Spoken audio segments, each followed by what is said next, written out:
It has been a hot minute since I've caught up with everyone, so thought I'd just jump on real quick and catch up. First of all, I'd just like to thank everyone in advance for liking and sharing the live. I really do appreciate it. That's for the benefit of those watching the replay. Also, I want to give big thanks and blessings to all of those that for your love, support, and encouragement. Without you guys, there wouldn't be a Been Living with Big B channel. So, a huge thank you to everyone who's supporting the channel. Also, I apologise in advance for the way the setup is. If I don't have it in this format, I can't read the comments, and you guys know how much I enjoy reading your guys' comments. Just to catch up, everyone. I've been Anyway, make a comment. Let us know where you're from, what time of the day it is for you. It's always a pleasure to know where all my family and friends are from around the world. And I hope everyone is having a great weekend so far. Sunday night for all of my American friends out there. It is 9:30 a.m. on a Monday morning here in Western Australia. The weather has been crazy, crazy hot with a few cool nights, and and just just loving coming into summer at the moment. Hi Michelle, how are you? Good to see you too, my friend. Thanks for coming in and joining us. I'm just on here really quickly just to give everyone a bit of a catch up, and if you hadn't known yet, I've dropped a video yesterday on the channel. Go and check it out. Appreciate that. It's been really warm lately to go dumpster diving, so not only that, but you guys know I've been just moved into a new house for the last, I don't know, it's been 3 weeks now, so just settling in at the moment.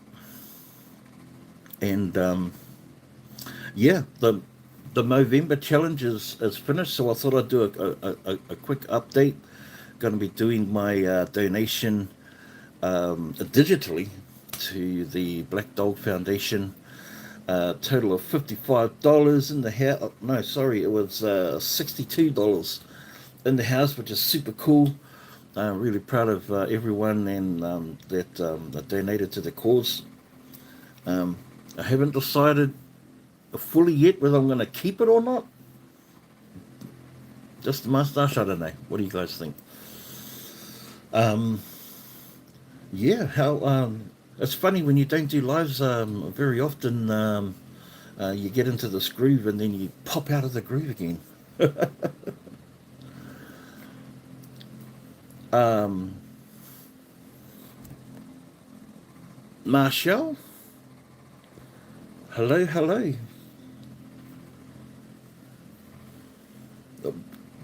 Grab it, brother. What is up, my bro? Yeah, man. So this is just a bit of a. How are you, my bro? Oh yeah. While I'm out here too, I'm gonna do a shout out to so my dumpster diving friends. Grab a fast, of course. If you're not already subscribed, go over and check him out on YouTube, Facebook, TikTok, all of the platforms. He's doing some amazing stuff over there. Also, Grizzly's Adventures. I'm pretty sure he's getting closer and closer to 20,000 subscribers. So go over and support Grizzly's Adventures. He went live. Oh well, Geneva went live yesterday, last night rather, which was lots of fun.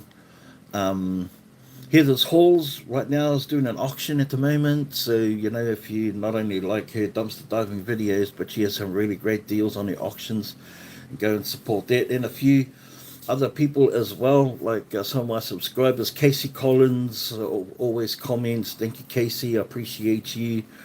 Roxy Adventures as well. A huge shout out to Dumpster Babe 86 Nicole. She is a battler, man, for sure. And Mary's Treasures. So I think the last time we got together was talking about doing some more reaction videos. In the meantime, sometimes pretty hectic, as well as doing some curbside picking as well. It's that time of the year here in our area, in our city, so we're always finding treasures and stuff like that. Um, but really need to try and find some space to process it all.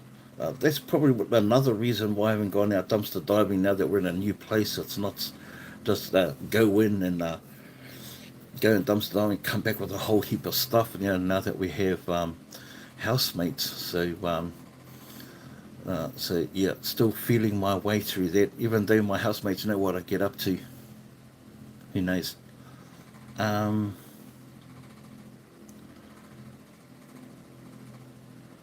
Lisa. Oh, Lisa. Okay, I got you. I got you, Lisa. Your other iPhone broke. No. Hate that when that happens.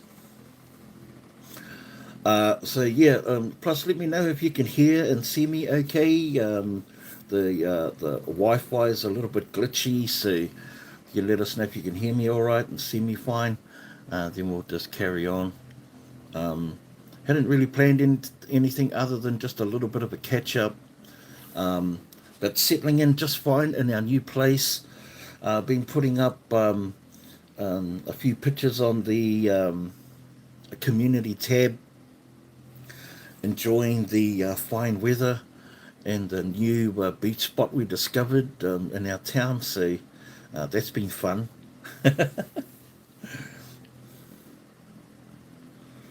Good quality. Thanks, grab it, bro.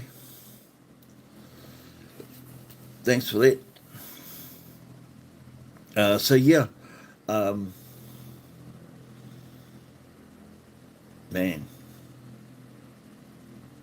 that's what happens when you don't go live very often. Sort of fly off the seat of your pants, which is what I do often. Wanted to let you know that my Lisa, that's great news that your cancer is in remission. That's great news. I'm glad that our prayers were heard for you. You missed last Sunday, Lisa. I didn't go last Sunday. I was still in the throes of settling into the new place. Now that we are, I'll be back on every Sundays from every Sunday nights from here on in, and I'll get my computer sorted, and we start playing some more games and stuff like that. So yeah, this is basically a bit of a catch up. Simon, what's going on, Simon? How are you, my man?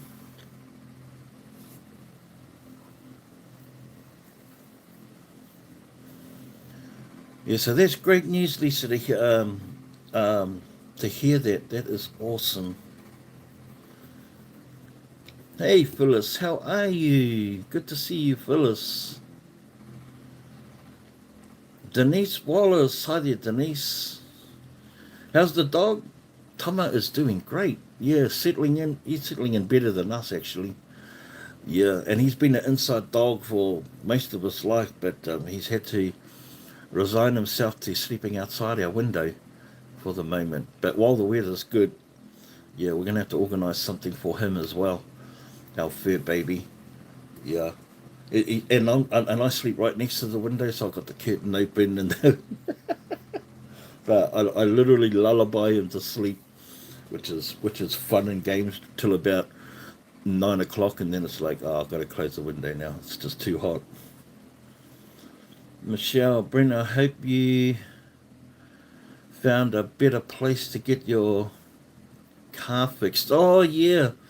Hey Grizz, what is up, my bro? Grizzly in the house. Yeah, there's been all sorts of shenanigans going on um, with Rabbit in his car. But bad news, especially this time of the year. You know, now you need your vehicle more than ever, so I hope he got it sorted out. Let's jump on a live. Let's jump on a FaceTime talk after this, bros. I'm only going to be on for an hour or so, and yeah, just answer any questions, or let's just chew the fat about anything. Just hang out, basically. Next week, next Sunday, I'll definitely have a program set up. Well, not a program, but rather some sort of entertainment. Might even do a live reaction or whatever. But something that's more like interactive, so everyone can participate. That's the whole idea behind, creating the community. Give you guys a great space to come to at the around about this time of the night, as I'm beaming and streaming into your living rooms or bedrooms or wherever you watch your YouTube, and but just basically have some fun for a couple of hours. Why not? Phyllis, baby birds are growing like mad. I bet they are, and I bet they non-stop chirp. Oh, Ray and I tried calling on Friday. I saw that, my bro, but yeah, I was tied up entertaining. We had family and friends over, so yeah, I couldn't talk, Grizz. Sorry about that, my bro. Yeah, yeah, it's hard to leave us. It is, Lisa. It so is. Like, I literally get withdrawals and just like wondering what everyone's up to, and that doesn't have to be reciprocated, But but for me, and the community, it's essential. I mean, it's a as great a part of the community here as the one that I help, with the donations. It pays equal homage as far as I'm concerned. But yeah, but yeah, yeah, I miss you guys all the time, without fail. Yeah, but I'm doing my best to keep a steady flow of content coming. Um, there's been some good ones and some bad ones, and although drinks are few and far between at the moment, I will be picking up my pace a bit better. Yeah,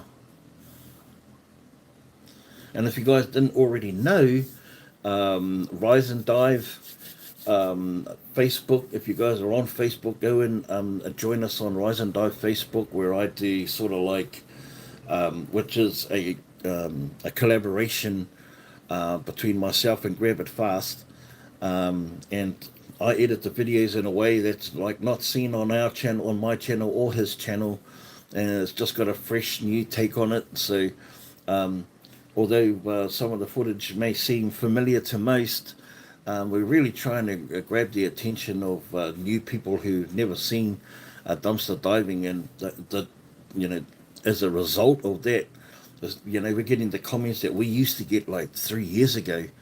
The non-believers and the doubters and the haters, and that comes with the territory. But I think the big difference is that we're more mature and sort of can handle it a lot differently. Where once upon a time we used to take it to heart, take things personally, and it really wasn't.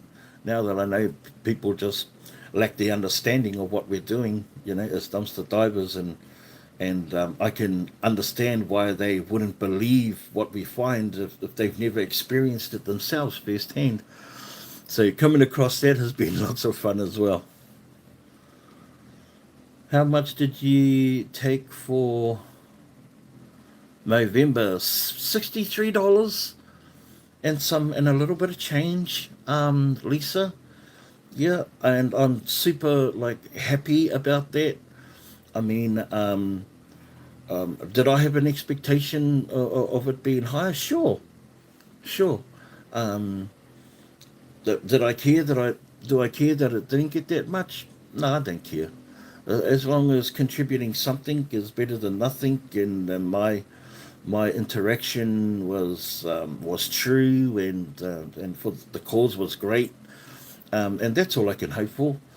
Yeah, that's all I can hope for. There's no expectation for an amount. I would have. It would have been amazing to get more, but I'm extremely happy.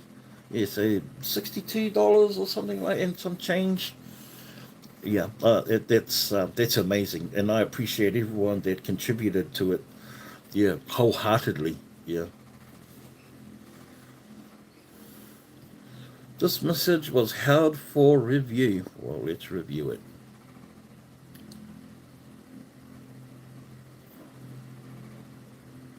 Uh,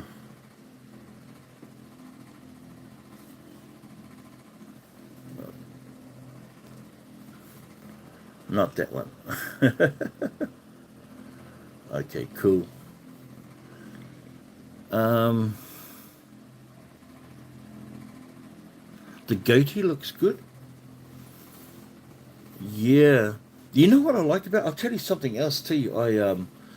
I'm trying to give up smoking cigarettes, and the way I've been doing that is I've started vaping. Um, so for the last 4 weeks or something, I've probably had about maybe half a dozen cigarettes and 4 vapes. So save so much money. I can actually see myself giving up smoking, and I'm super excited about that, man. Super excited. Barbara in the house. Hi there, Barbara. Everyone say hello to Barbara. Brazil. Hola. Hola, Brazil. Australia. I live in Australia.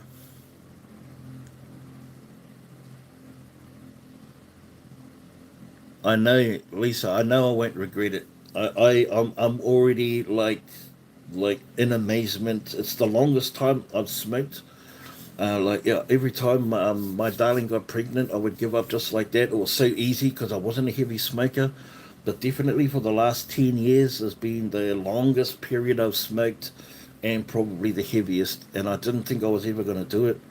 So vaping, even though it's the lesser of two evils, has definitely been a gateway to me to quit the full chemical cigarettes. So I'm like super happy about that. I can actually see light at the end of that tunnel. So that's great news. I'm really happy to share that with you guys. Yeah, so there'll be nobody slipping to the side, having a sneaky cigarette. um, Brazil, how are you? I am fine. I am fine. I'm good. You learn English watching me, Brazil? Wow. A little bit of the Queen's English.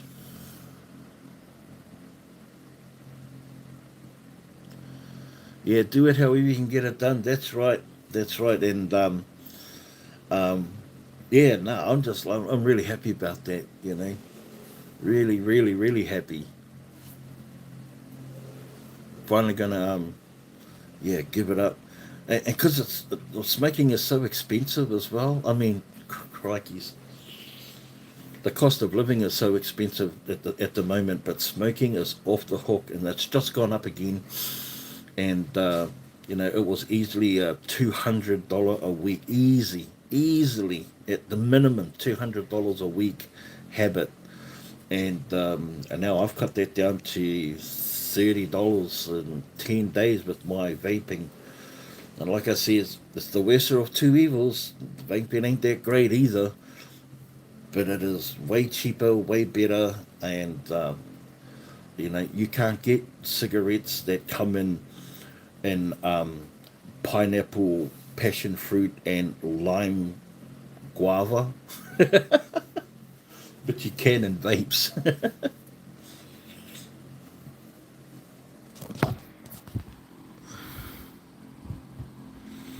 I recommend going to the beach a lot. We're definitely going to do that. I think your name is Coca.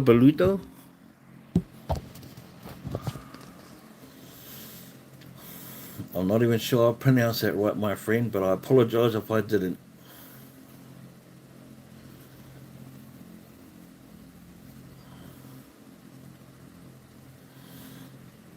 Yeah, I know, right, Barbara? It is expensive. So, yeah, not only am I saving money, and now I don't drink, don't smoke, or heading in that direction. I never thought that, like, if you were to ask me as if when I was a 20-year-old, oh, will you ever quit drinking? I'll go, no, I'll never quit drinking. I love it. I love getting like partying up and getting smashed and you know living my life like that. But yeah, now at 50 plus, Mary rules. Hi there, Mary. I'm getting ready for the snow to come. Oh, well, stay as snug as a bug if you can. Snug as a bug in a rug if you can. I already see signs of snow. I talked to Grabbit, a few days ago, and he said the snow was already there in Michigan. So yeah, I do not envy that. I've never lived in the snow.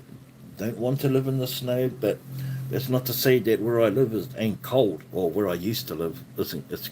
It gets cold in New Zealand. It just gets cold without snow. That's all. Now you know better. That's right, Lisa. Absolutely true. No, no snow.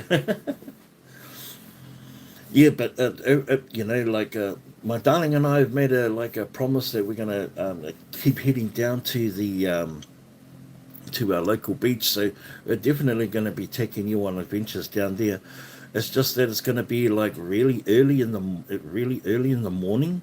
That's the only thing. We go there in the afternoon, like maybe like 4 o'clock to 7 o'clock, and that's like really early in the morning for a lot of yous. If there's 12, 13 hours apart, especially for my US family and friends. So not unless I go like do some morning beach runs. Yeah, I could do some morning ones. That would be good, right, Barbara? We have no snow here in Ohio, but it's really cold. Ooh, brrr. No snow where you're at yet, Phyllis? That's saying something. Hmm? That's saying something. It's been pouring for 2 weeks straight here. I'll pay big bucks for 2 days of sun. Barbara. John, hello, John. Greetings and welcome. How are you? I hope the life finds you well, my friend. Mary, you pay 1,200 a month for a studio apartment. Now, here in Australia, in Australasia, New Zealand, rent is paid weekly. It's not paid monthly. It's paid weekly or fortnightly or bi-weekly. And for an apartment studio here in my town would be closer to 2,500 a month. They double what you're paying. You're in Victoriaville, California, USA, says Mary. Ella, hello, Ella. Greetings and welcome.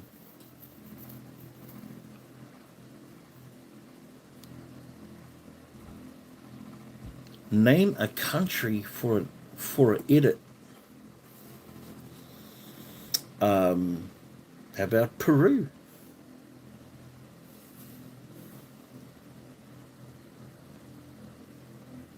South American country. In fact, Peru is really amazing. In fact, we believe that, like in our culture, in the Polynesians, that we sailed the Pacific Ocean to Peru and exchanged goods, not just Peru, but along the west coast of the South Americas,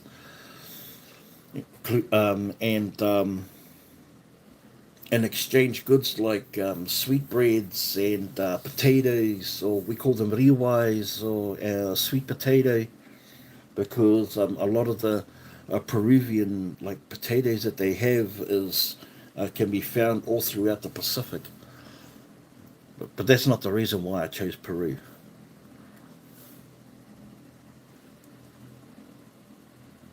Francis, my friend, how are you? Good to see you. Hope this life's finding you well. And Sue Eubanks. Hi there, Sue. How are you? I appreciate everyone popping in and coming in to say hi. Like I said, I really miss and love you guys always. And if you if you watch the replay, you'll see at the start that I gave my thanks and my blessings to all of you who support or supported, encouraged, and shown me this channel or myself lots of love. You know how much I really, really appreciate you guys. Without your love, support, and encouragement, there would be no Been Living with Big B. I'll continue to always say that at the opening of all of my lives, because I have to remember that my gratitude, and that I'm able to connect and communicate with you guys because you allow it. And I just put up the content that we're able to create this community, where we can that be familiar with each other, and with an element of trust and a goodwill and great intentions. That's filled with positivity and happiness and an exchange of cultures and ideas and thoughts and laughter and joys and sadnesses and woes, that we're able to speak about the things, our ups and our downs within this community, and feel like we're being supported. The whole premise behind creating or creating a community is for support and to engage with each other and to have constructed and heartfelt conversations with everyone, no matter what the topic. Although in the past we've sort of been tried to keep it,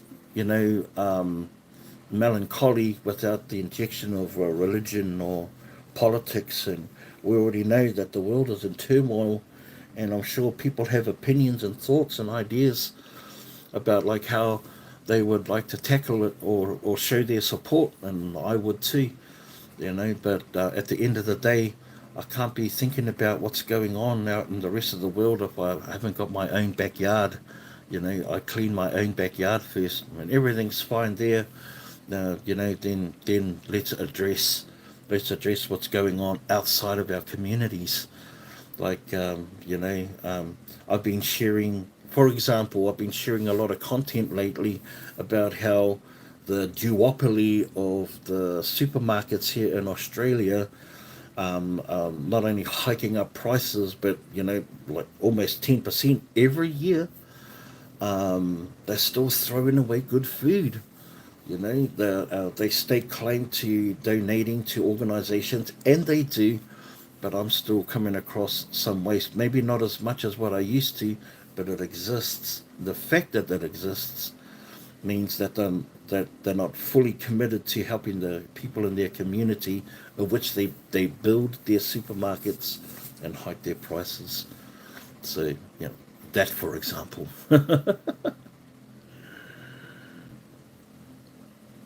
Rehana, uh, you're, you are Pakistani. Okay, well, greetings and welcome from Pakistan. Doggy dog in the house. Sup, my bro? How are you, brother? Good to see your name pop up in the comments as always. Connie, hi there, Connie Wilton. Always a pleasure to see you too, my friend. Hope this life finds you well.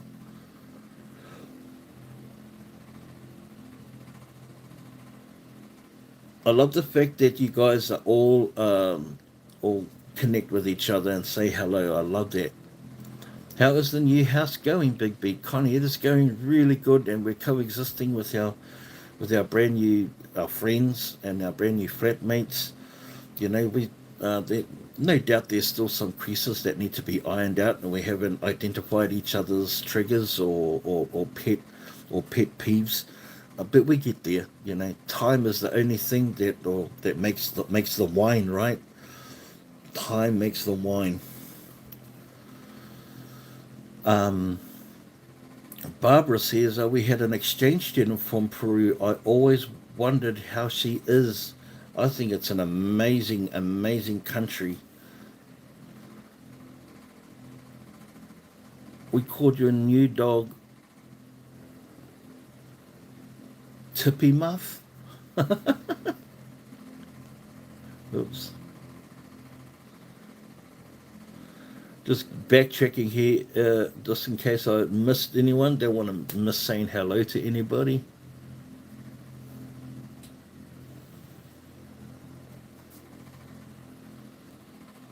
Um, Hola,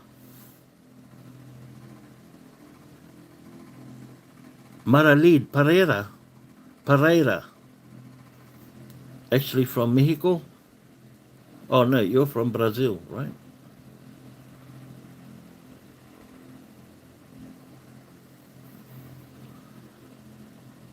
We got a new dog called. Oh, talking to Doggy Dog. My man. Hola. No, no, Espanol.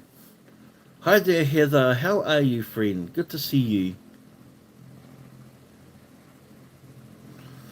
Well, we're getting some new names in the house, guys, from different countries, which is great.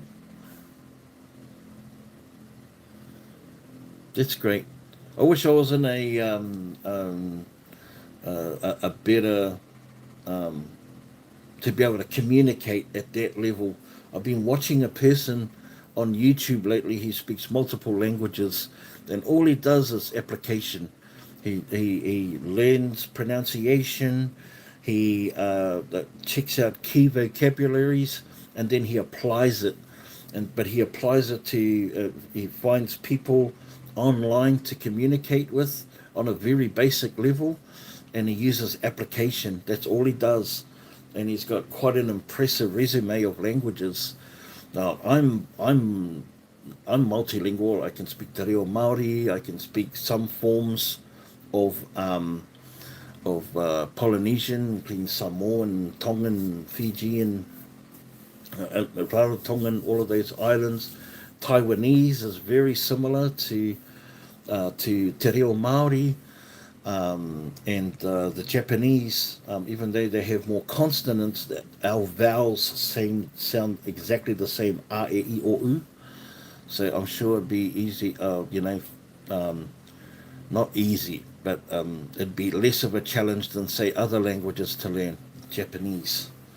Yeah, but I'm always like fascinated by language. In fact, I watched a movie recently called The Professor and the Madman, and it's a true story about the Oxford Dictionary being first published in the 1890s. And Mel Gibson plays the main character. He wasn't educated in any kind of universities, but he had a vast knowledge of languages, including Greek, Latin, Portuguese, like an old style of languages, and French, Italian, like just just fascinating. I ended up teaming up with a retired army U.S. Army captain who had migrated to England, but had schizophrenia. Got put into a mental asylum for what? No, he was charged with murdering someone, but he got deemed as insane.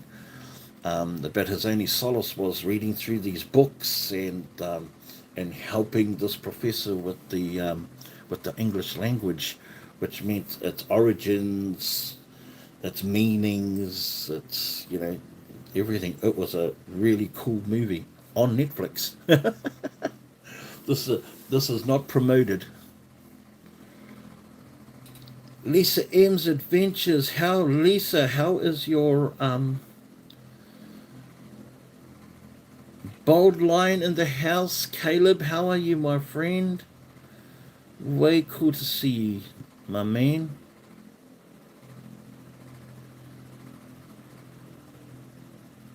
Zakti,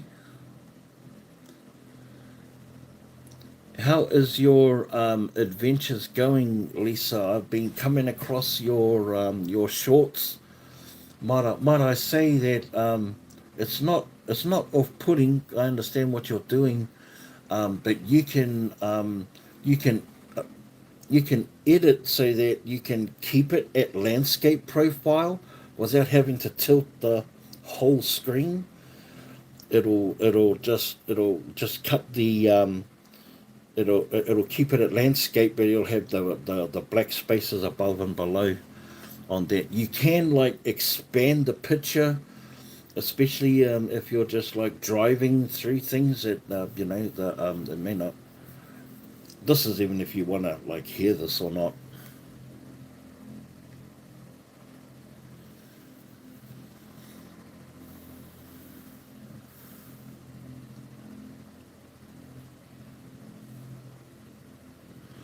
It takes a bit to adjust my ears, but I'm okay with Latin language except Portuguese. Portuguese sounds difficult for me. And it's just pronunciation, right? It's just pronunciation. Like it could be the rolling of the R's, or it could be like the some of the language comes from the back of the throat as well, like what you find in a lot of like Asian Mandarin and thing languages and stuff like that. But yeah, not just the whole not just the language, but its whole culture behind it. Just a series of noises and sounds and adjusting of the tongue and just how the air has been pushed out. Because I speak Te Reo Māori, and I am a person of culture, of that culture, I just find the whole thing fascinating. Yeah, I'd like to, if I ever reach an age of retirement and get to that status, would love to learn languages. Yep, languages. How cool would that be to be able to communicate on a multicultural level? Just because you want to. I'm kind of midwestern to your voice. Frozen pop.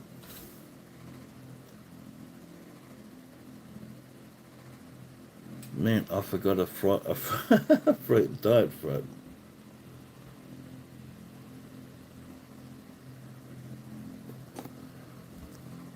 Oh yeah, no problems. Hey, look, look.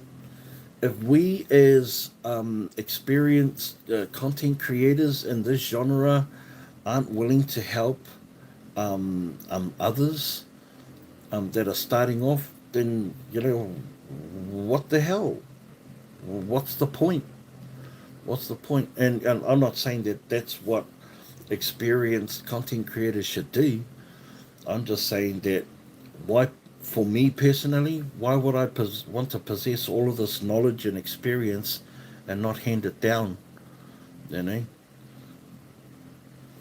And not try and make you into a clone of what I do, but rather just help you with some tips so then as you progress, um, uh, you you're not sitting in a state where you're still trying to figure it out when it's just a simple try this. So I'm not too sure what sort of editing that your program you're using, whether it's just directly off your phone or whatever, and that's cool.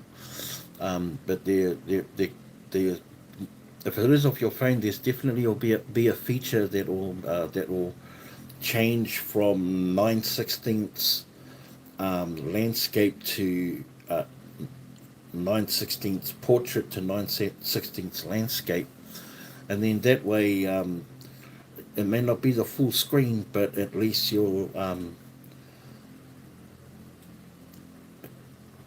at least it'll be the right way, and people can see it better, and you'll see a lot better results. you'll see a lot better results. But otherwise, what I see, you're doing great. You're doing fine. Keep up the hard work. Obviously, it's hard work, and keep being consistent, like I have been seeing you do. And always remember to have fun. Michelle Brown, going to bed early. Uh, Much love and respect to you, to Michelle. Always a soldier in the always a soldier in our community, Michelle. Thank you. Oh, who's ready for Christmas? Is Roxanne in the house? Adventures with Roxanne. Hi there, Roxanne.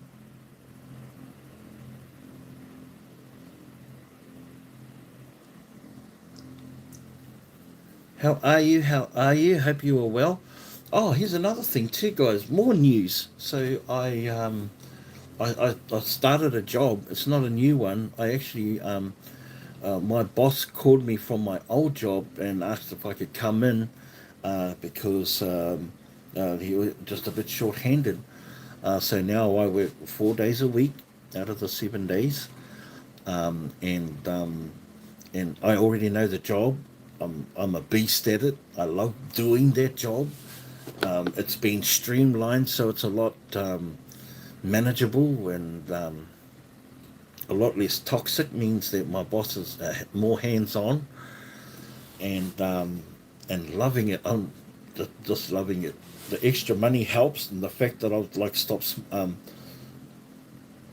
buying cigarettes the way I have been, and cutting down means that my darling and I can experience a lot more freedoms. Plus, with the house share and all of that, all of our bills have been cut in half as well. So we can actually plan a holiday. Her 60th is next year, August. And we did plan on trying to get everyone to go back home to New Zealand, but it is a massive, massive undertaking. And we only have 8 months left, so we're not too sure whether we'll be able to make it in time. So our alternative is that we're going to fly to Bali. That's right, we're going to fly to the Balinese Islands in Indonesia, and it's extremely cheap there.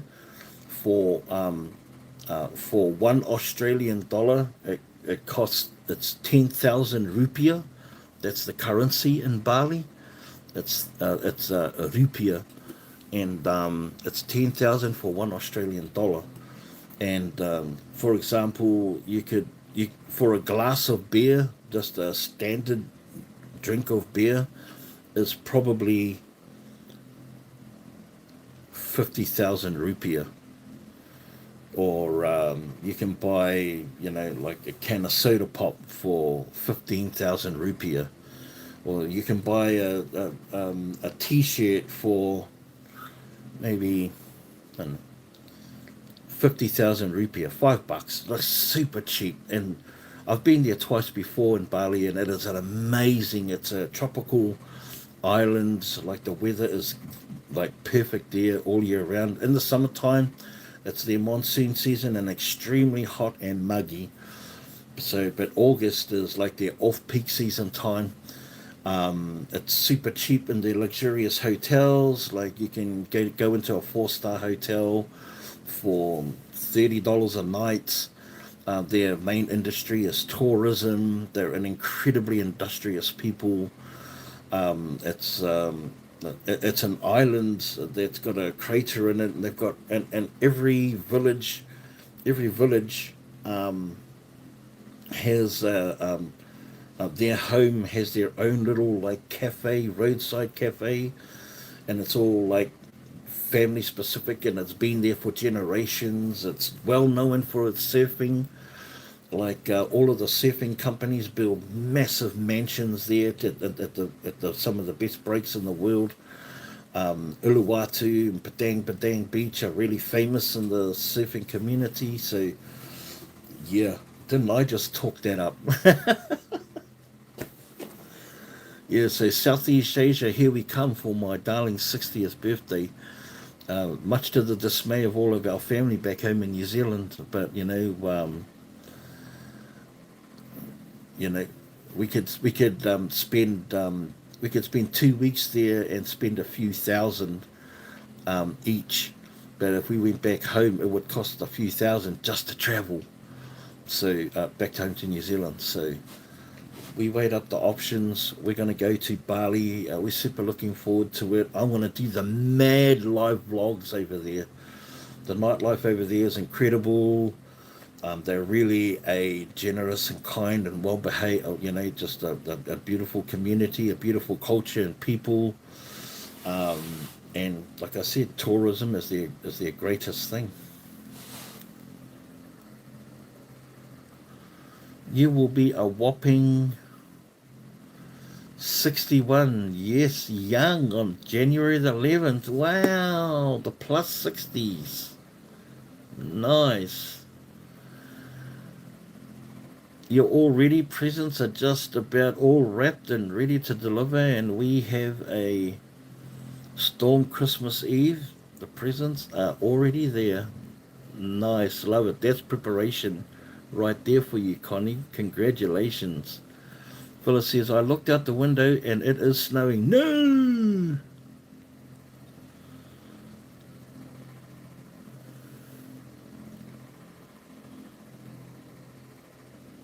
Um,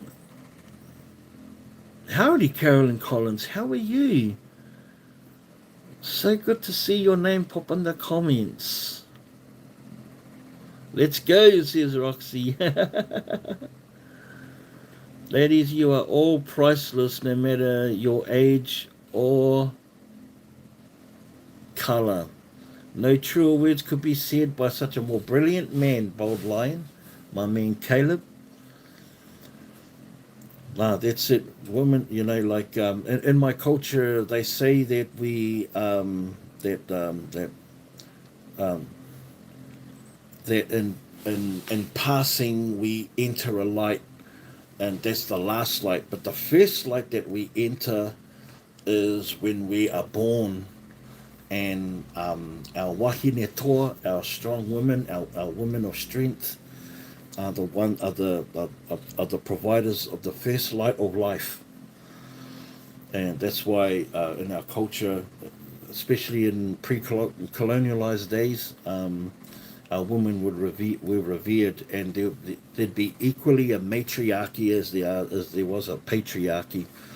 But I mean, and but in our culture there were clear roles. There were clear roles between men and women, but women had an equal voice, but only in certain places. Same with the Aboriginal culture too. Like men would have their sacred spaces, but so would the women. And same in Africa too. Women would only go to certain places where they would dress themselves in this, cover themselves in this clay. So somewhere Western society is like miss the memo on that. JJ, where are you from? JJ, I'm from New Zealand, but I live in Western Australia, and I have done for the last 16 years, and and raised a small family here, with a better lifestyle and better pay, and now I've got like 4 amazing grandchildren here, five grandchildren here.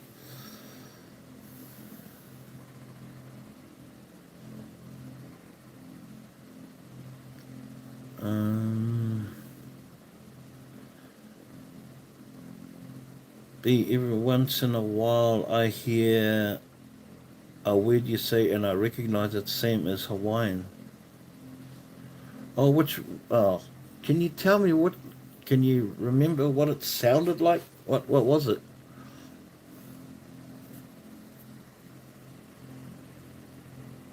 Phyllis, you were sick for a week. Oh no.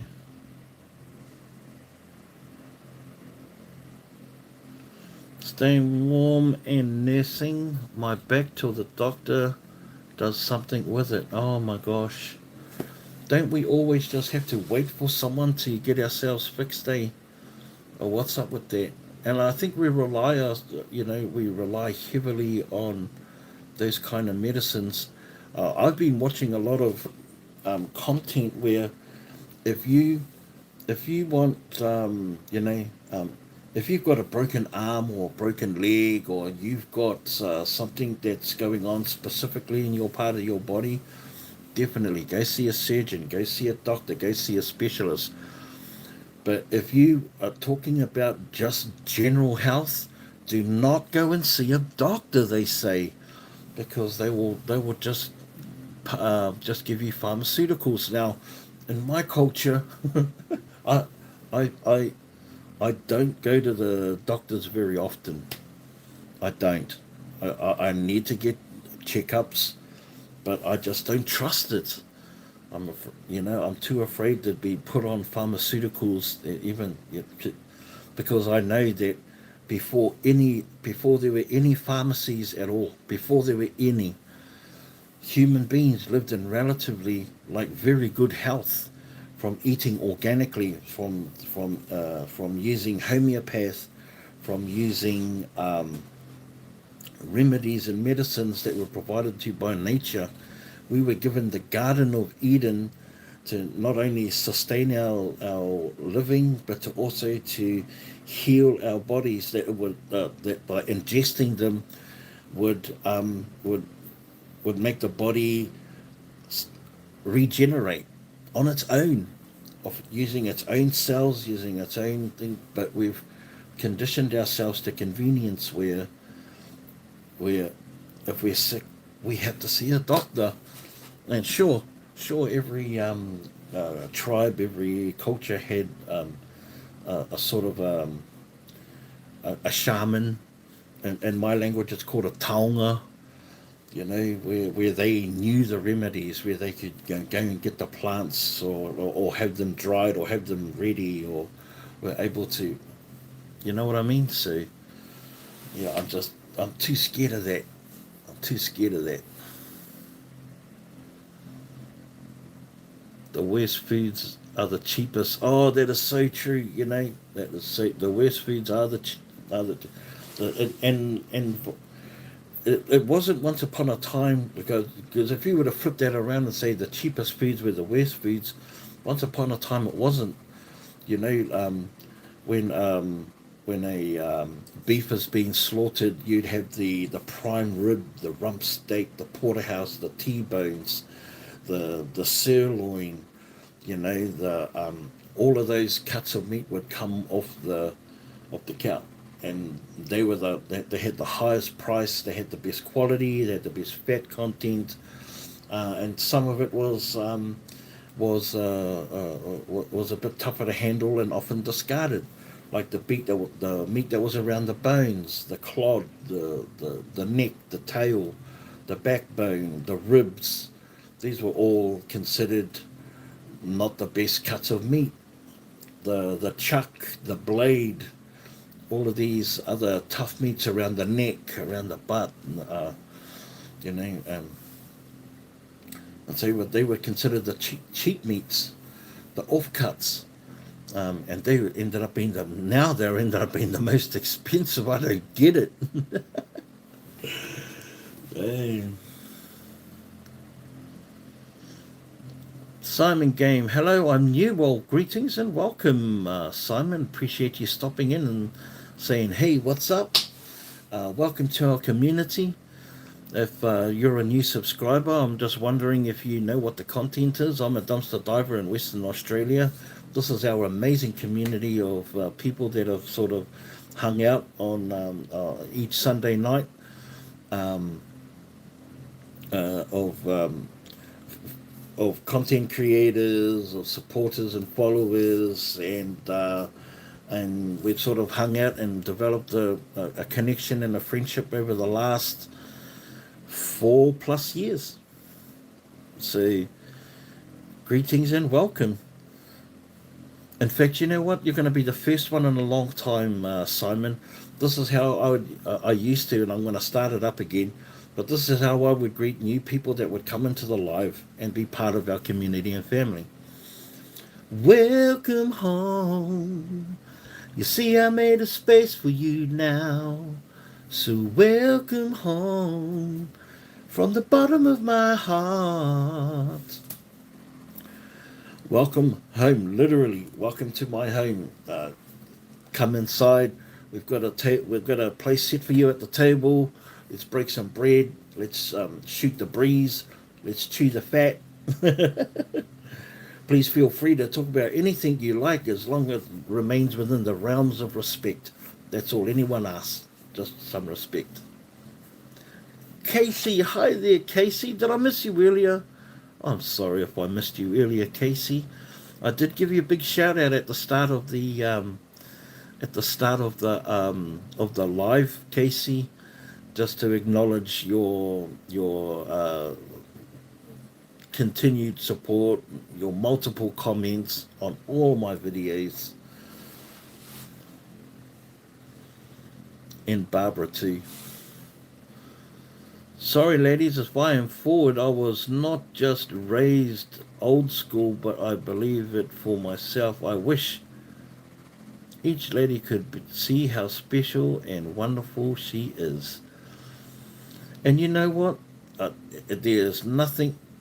There's nothing wrong with giving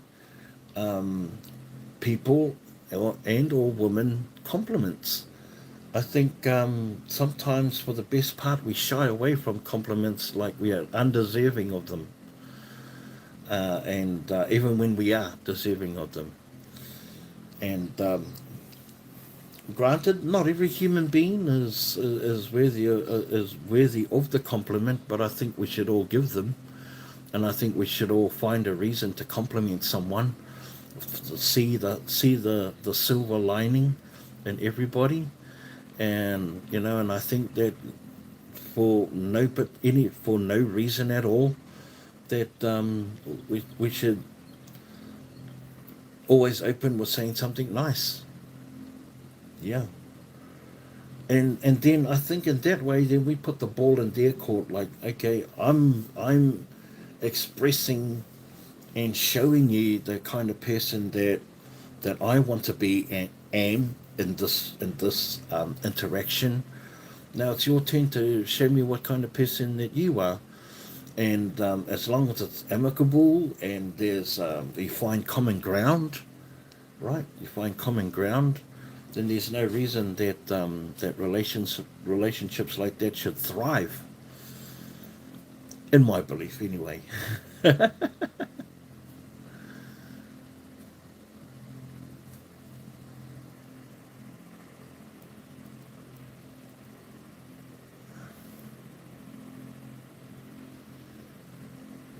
There you go, Caleb. You are fine. You've got the green tick of approval.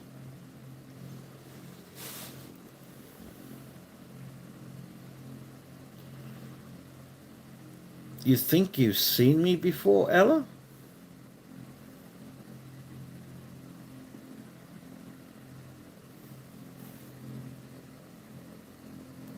You swear? I don't disbelieve you.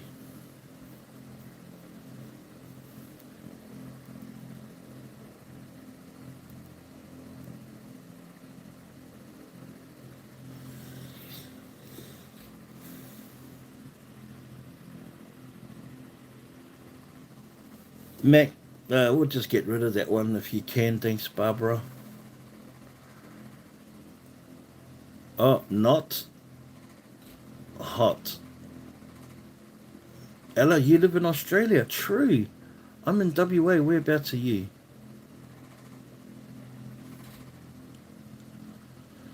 I'm in Western Australia.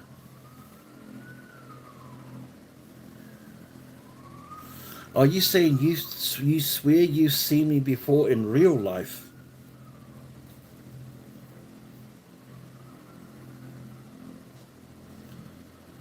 You're in WA too? Okay, well I'm in Mandurah. Manjagoodap. That's where I live.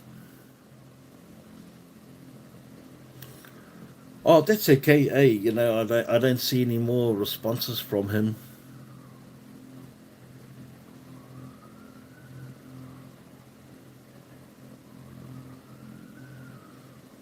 At Coles, well, I'm like, literally live like minutes from the forum. I don't do Coles very often. More Woolies. I'm doing a huge boycott at the moment, Ella, about Coles and Woolies.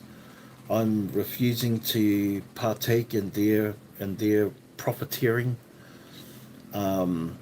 and I'm gonna. I've never really exposed the shopping centres and of my dumpster diving.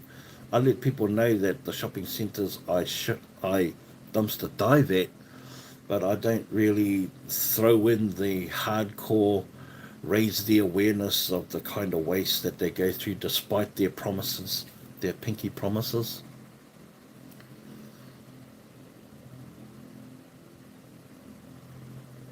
And But yeah, there's a massive nationwide boycott against Woolies and Coles, which are two supermarkets here in Australia, right? They have a duopoly. There's really the four giants. There's IGA, Aldi, and Coles and Woolies. But Coles and Woolies play off on each other, and they can. But Aldi's is such a global giant. They are a standalone company. But none of these companies pay taxes, right? They earn billions of dollars in profits every year. In fact, in the first quarter, in the first quarter, they made over $400 million profit. They still had three more quarters to go. That's insane, right? And all this time, I'm opening up their dumpsters. I'm finding cases of drink, tons of bread, baked goods, meat, you name it. You've seen the videos, guys. You've seen what I've pulled out.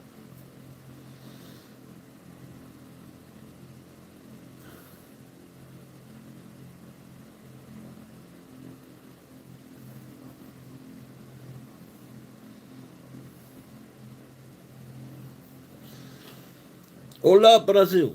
Hola.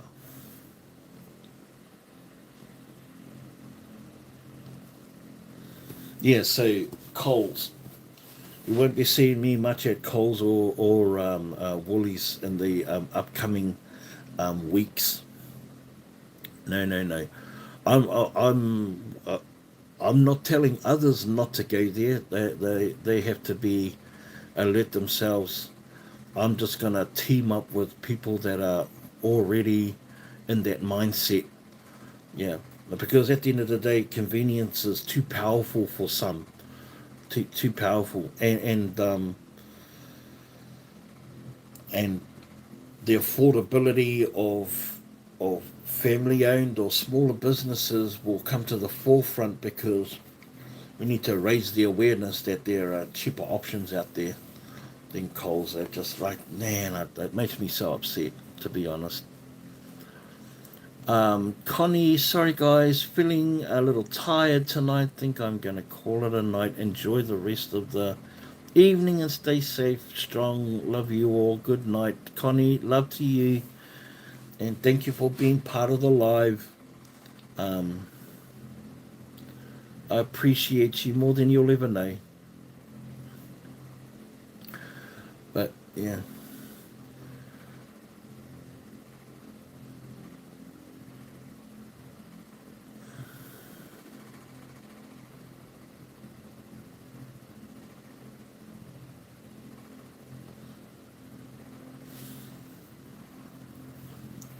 that's a broad question. That's a broad question, Caleb. Do you think I am honest? I'll see you next Sunday, and if not on the next videos, I've got a couple coming up, Connie. But yeah, have a great night, have a great rest, and I'll see you fighting fit next time.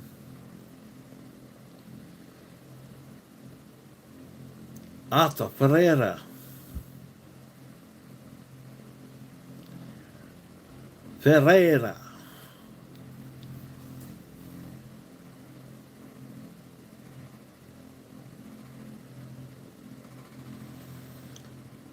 It's hard to give. Oh, that's what I heard Barbara saying. It's hard to give up my hand-me-down phone.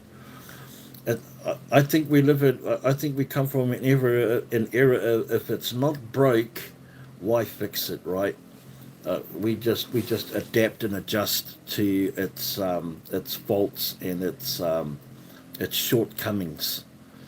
Yeah, but I think you will experience a whole world of liberty and speed that you're not used to as far as things functioning with a new phone.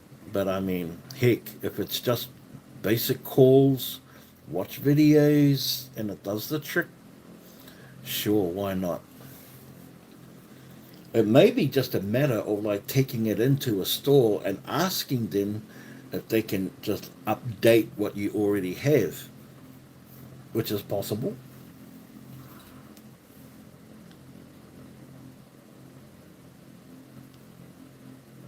Hello, Ben. Oh man, that's good. That's taking me back. Reading the phone like this. Who remembers those days? Eh? There wouldn't be too many in here that would remember those days.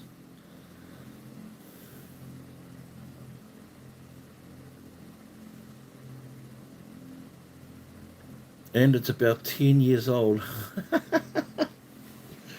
Crazy. Oh, what did I do with my...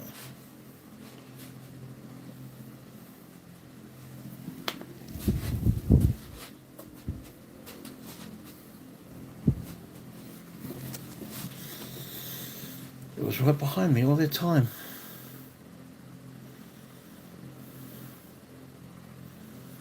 Where am I from, sir? I am from New Zealand, but I live in Australia.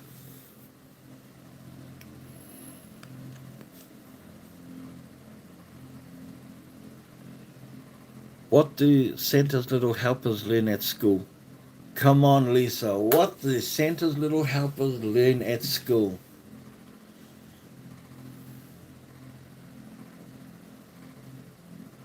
Ben, kia ora, my bro. Ke te pēhi a koe.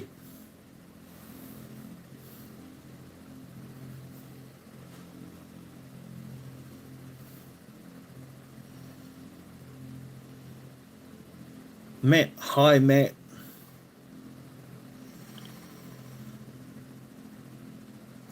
You thought I sounded like a Kiwi? I don't sound like a Kiwi, my bro. I'm a Maori.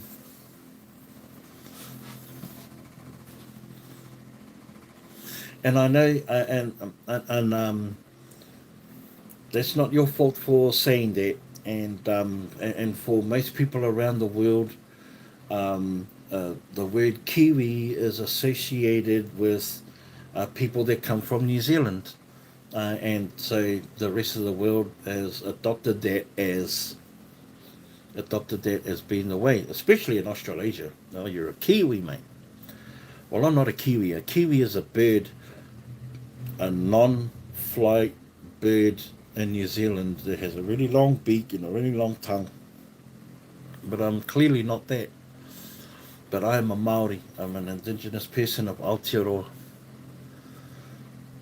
And I hope I don't. I hope you don't think I'm coming down across to you like coming hard on you on that. I'm really not. I'm just leveling, squaring everything up.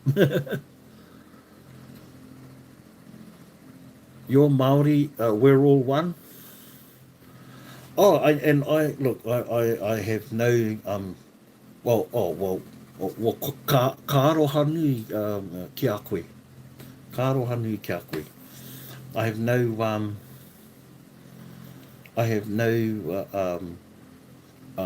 thoughts about anyone else calling themselves Kiwis. Yeah, yeah. I don't consider myself a Kiwi. Yeah, and I would only um, consider anyone in New Zealand who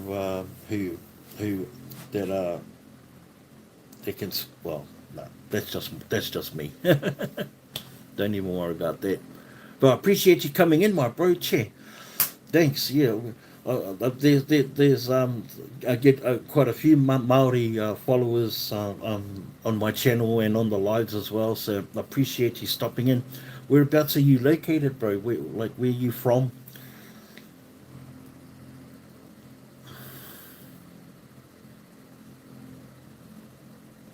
Vanika, Ben Berry.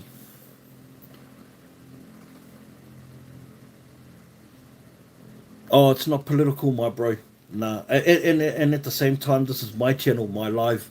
I can talk however I like, just so that you know. And I'm not trying to be thinking about it. Yeah, but I can talk about whatever I like. But yeah, that's just my personal view anyway. At the same time,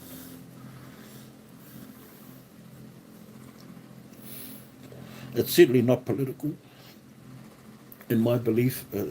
Just my belief.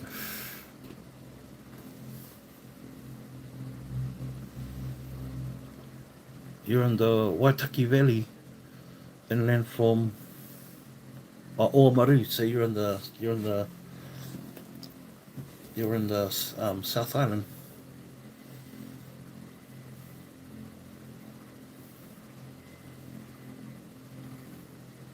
Te waka o Maui.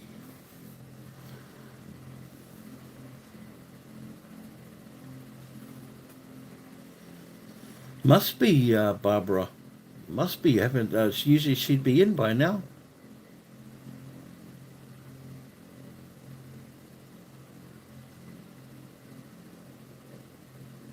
Yeah, I, I think Ben meant that between him and I, they need to get political about it. But yeah, just yeah, I'm not coming down hard on the fact of what he said. It's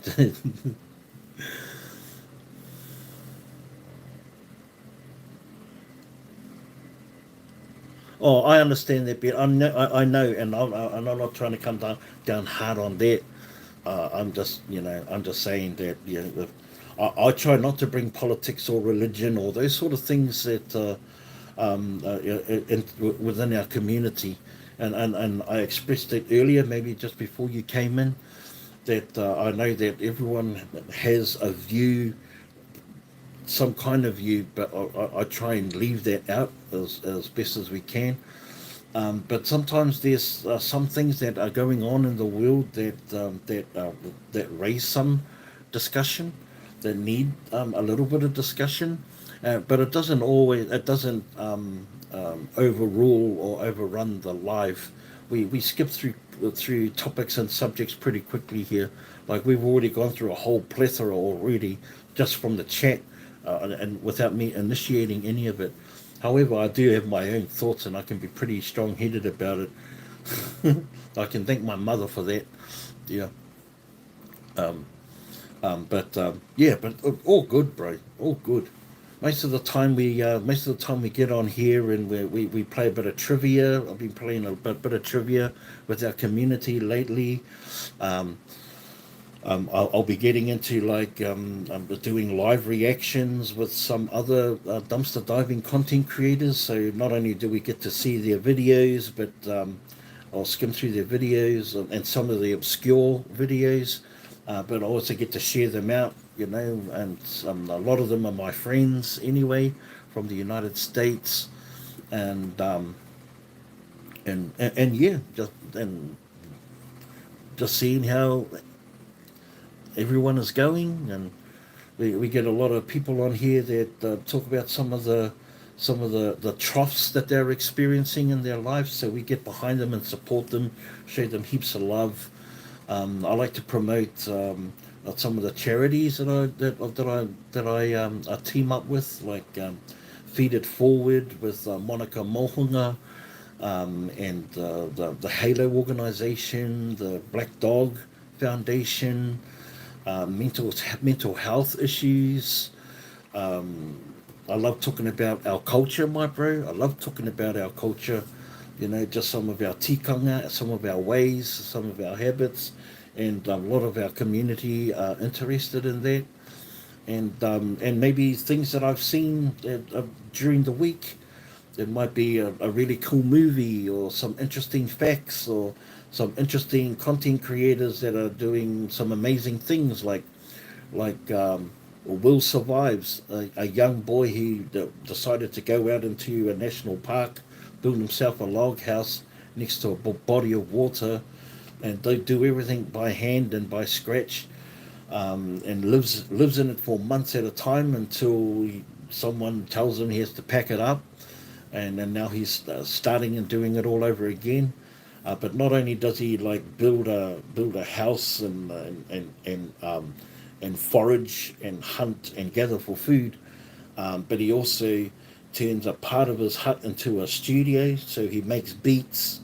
He uses solar power. He uses sustainable energy. Like I love that kind of stuff because our culture come from that life. We come from that life of sustainability. You know, we grew our own food, we used our own energy resources, we had our own language, we had names for everything, we had our own health system, we had our own education, everything. We had all of that. Um, so I like watching those sort of things, those DIY, self-efficient, energy efficiency. Because when I go back and retire back at home, which happens to be in Mount Maunganui, um, I've I've got a block of land out in the bush, right next to a beautiful lake, and I'm going to turn that into sustainable energy, wind power, um, hydropower, um, solar, solar energy, and just going to live completely off the grid. I won't need the conveniences of stores. Grow my own vegetables, fish and hunt for my own meats, go diving, everything. Learn rongo Māori, where all of the sustenance I need is in the bush. It's right there.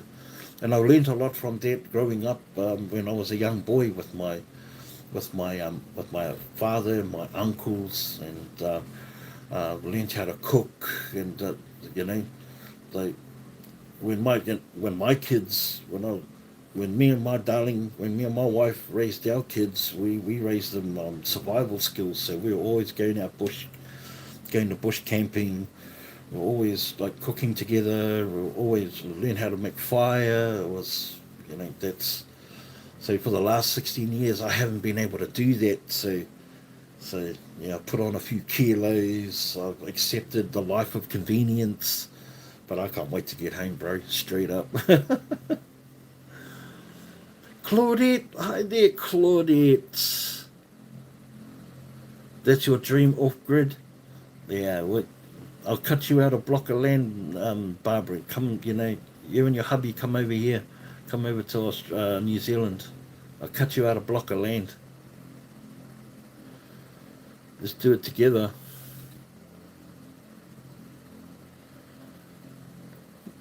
So good to see you, my friend Claudette. I knew I hung in there and so to wait for you.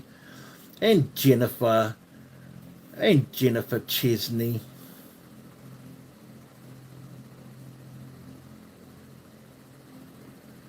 Uh, Bullet. Um, is it true that Maori related with Borneo indigenous people? Well, this is what I would say. Like we were Polynesians were probably and I say it with bias, without any real backing, but the original celestial navigators. We were celestial navigators. We were ocean bearing seafarers. We were merchant seafarers, and we were able to uh, sail against the ocean's natural currents. We could map out a massive ocean to find a rock in the middle of it that was able to supply a certain type of foods. It would not surprise me that that that Polynesians extended further than the Pacific Rim and went to say like parts of the Americas, which were like really exposed lands, massive land masses, right? Huge land masses, and it wouldn't surprise me if they had branched more west towards Australasia, the Indonesias, the New Caledonias, the Macronesian islands, right, heading into Southeast Asia.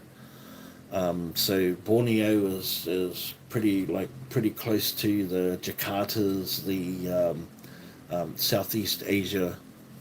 So related as far as bloodlines, I don't know. I don't know. I think we're all related, indigenous. If we're indigenous, I'm sure at some line and somewheres we traded for resources. We traded for whenua or wenua or lenua, or land, and intermarried. I have no doubts about it that we did.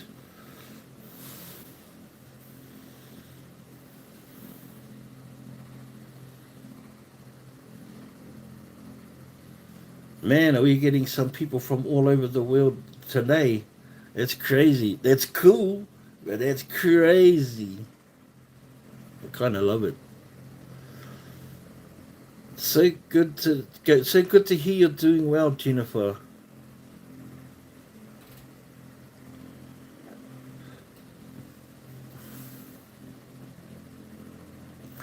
Yes, we used to do the sink or swim survival camping for a couple of weeks at a time.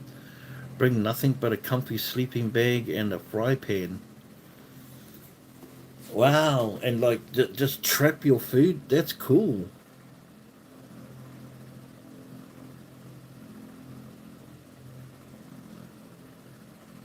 So good to see you, Claudette. Like Claudette, how much do I love your comments? Like, like when you've got a series, when you drop a series of comments in the comments section, like I just can't wait to read the next one, which is probably why I don't like reply to them right off the bat, because I can't wait to read the next one, and your thoughts and your positivity, and just everything, just everything is amazing. I love reading your comments. I love reading all your comments. I write too much. No, don't ever stop writing too much. You pull your thoughts out, and you give me genuine and really heartfelt responses to what you see. I read the love. I see the love, and I appreciate the love. I only wish there was more that I could do for you, other than just for you all, than just reply to the comments and saying thank you. You know,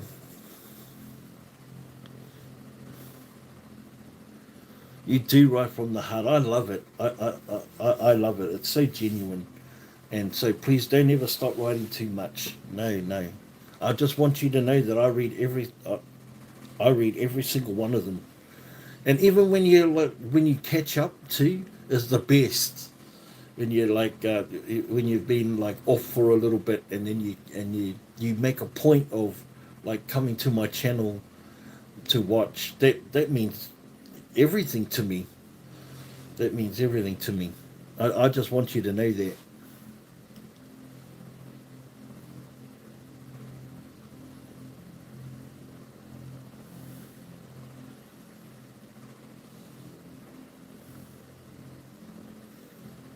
Yeah, we mostly speak English.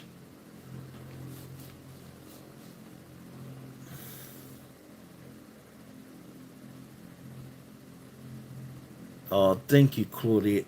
Nah, and you let me know in no uncertain terms, and I certainly don't put up the content of the donations that I make, or even that I speak of, or the organisations that I speak of, for any kind of some personal accolade or anything in return. Just to let you know that all this food just doesn't end up in another dumpster. You know, that it's actually being used, and and and that it's actually helping someone. And if I can see it and you can see it, why can't these corporates see it? That's what blows my mind. That's what keeps me going. That's what that's what drives me. That's what drives me. That I can see that there's a need out there, but they stake claim to knowing what this need is, and yet we're still seeing waste. Like when you go into the delicatessen section, and they've got all of their meats all sliced, ready to sell. They might do it different over in the United States. Like I see a lot of like butchers or Italian meat specialists where they have their meat hanging, and if you want something in particular, they'll take it down, they'll slice off what you need. That makes sense to me. But here in Australia, they pre-cut everything because it's faster to serve a revolving door um, customers. But what they end up with at the end of what they end up with, at the end of their shift, are all these meat ends that they just throw into one big bag. Because I've found tons of it at all at different times, and they're just meat ends from their salamis or their polonis or their luncheons or their turkeys or whatever it is, and they throw them all in one bag and discard it. That's wasted food, man. I cannot stand food waste above anything else. It's my greatest pet hate is food waste. I think about all of the people that have the processes that food has gone through to get to your table.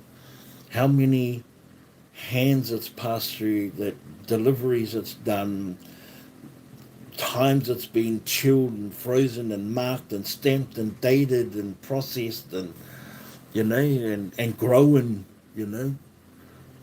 from seed to dumpster. That doesn't make any sense to me. So and I guess I've developed a huge and massive passion for it, because I come from a time growing up where waste was not an acceptable thing. Waste was wasteful.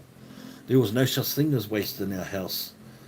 There were 11 of us. There'd be 11 of us in our house, in our family. 5 brothers and 5 sisters, mum and dad, in a big home, and nothing ever went to waste. Nothing.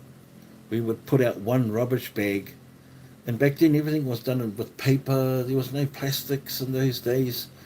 So any packaging was burnt. We would have a little incinerator at the back, and we'd burn it all. We'd have a fireplace. We use it to light our fires.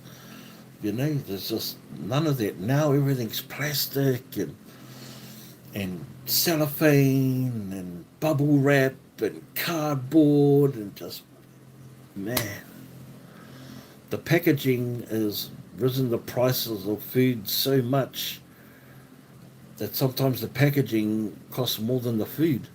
How can that even be? It's a crying shame.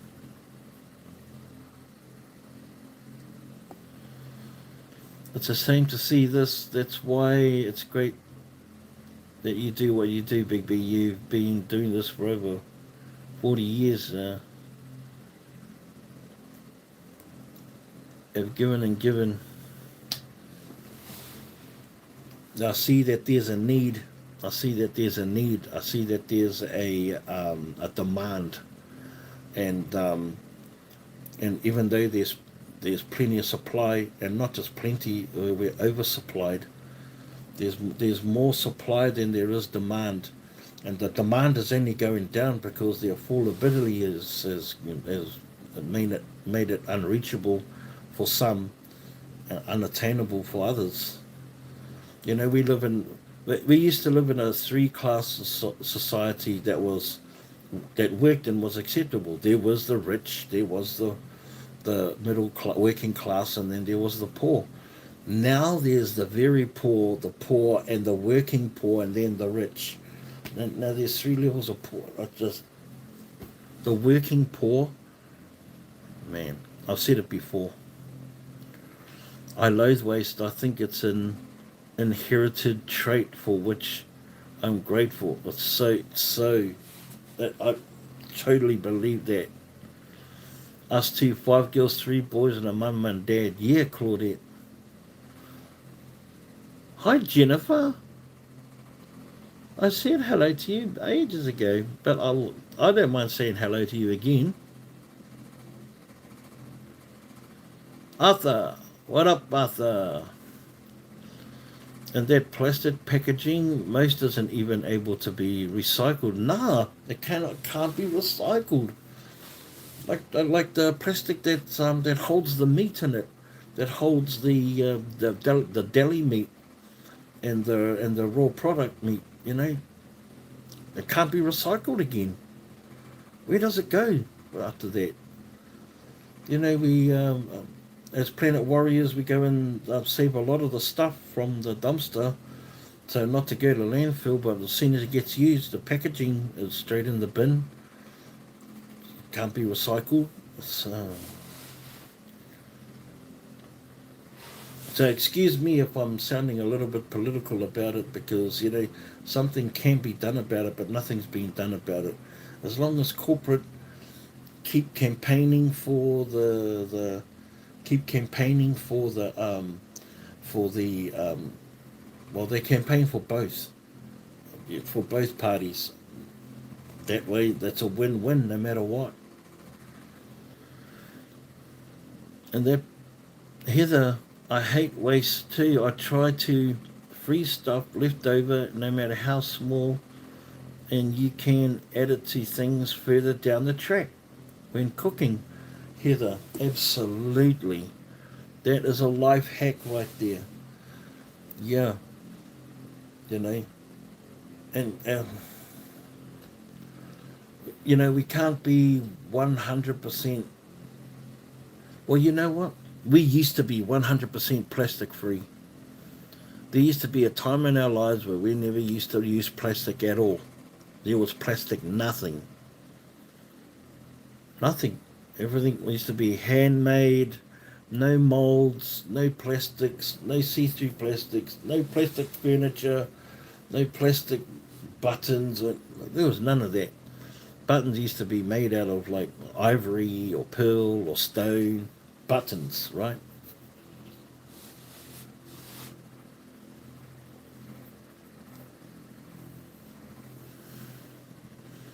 Oh, big hugs to you. You too, Caroline. Now, can y'all see me? Yeah, Lisa. Yeah, were you saying something before? Did you get missed? Yeah, we see Lisa. We see you, Lisa.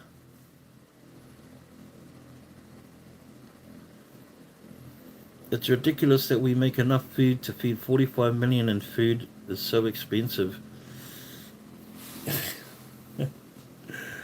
It is so ridiculous. We make enough food. Just say in let's say Australia, right? Because I know the figures in Australia. They make enough food within Australia to feed Australians, every man, woman, and child,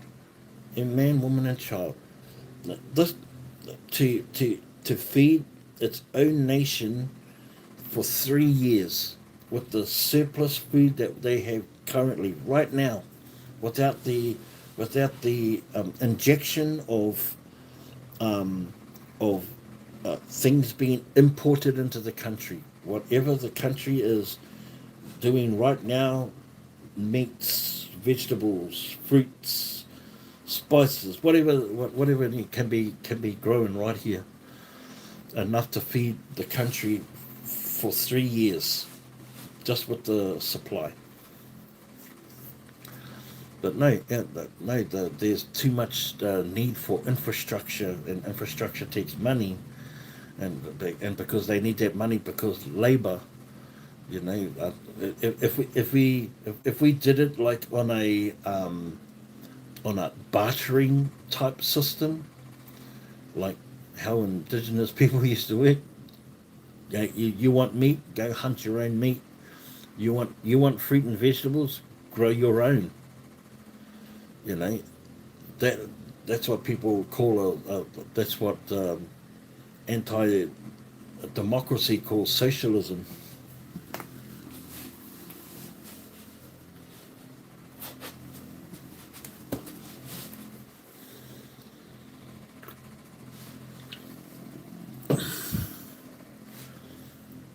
I used to get sausages and meat wrapped in brown paper years ago. We all did. We all did. Now we're lucky to get. Now we're lucky to have a butcher. We're lucky to have a butcher in every neighbourhood. Where I grew up, there was a butcher, a fish and chip shop, a four square.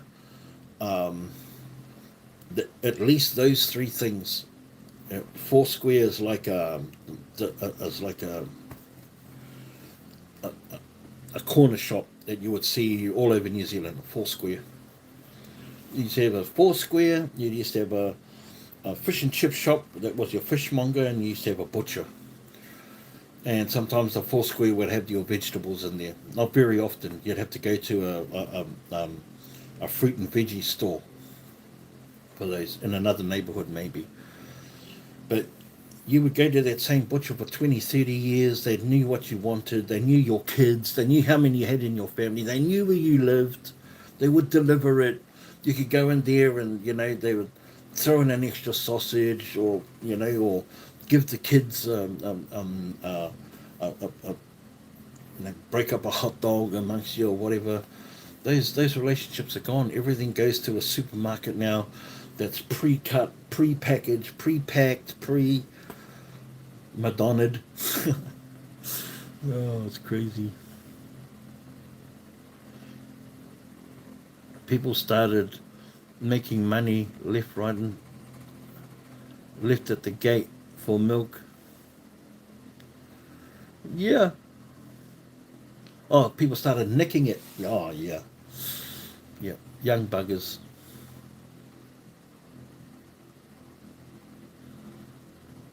You did when you were six, Ben, you got your butt whooped. I was too scared to do stuff like that.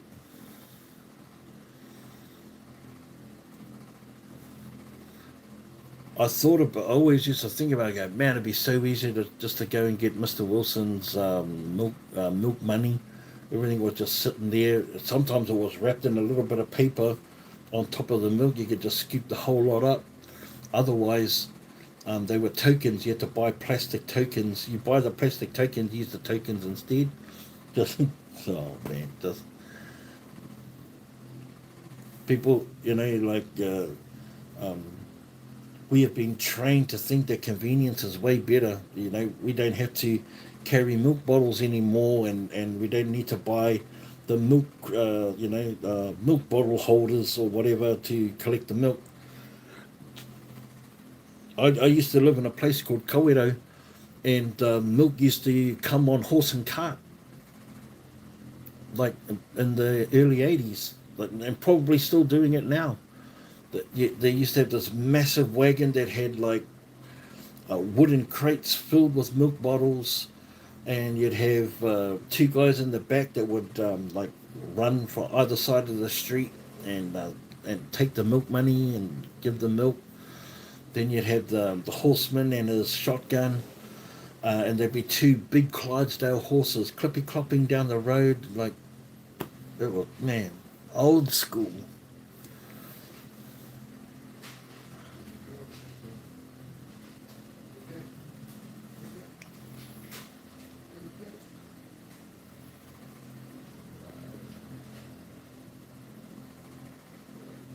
Oh, your pain pill. Oh, good night, Carolyn. Thanks for hanging in there. Appreciate you for your time.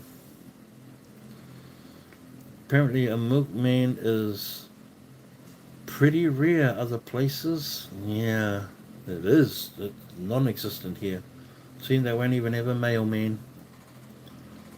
All these gadgets and devices to make life easier, and we just work longer to pay for them. So true, Ben. It's very true. Yeah, we have to work harder to get the things of convenience, right? Next minute we're stuck in a job we don't even want to be in.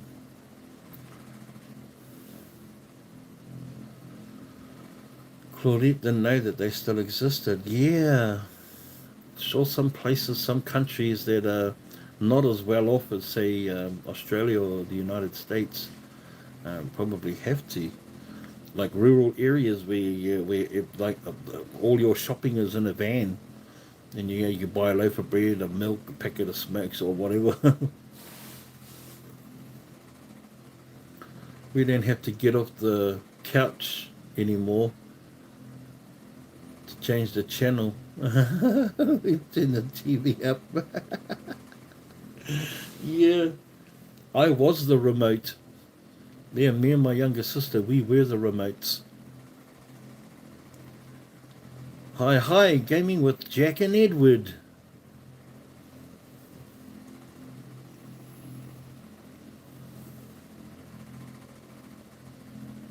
Oosh, there you go.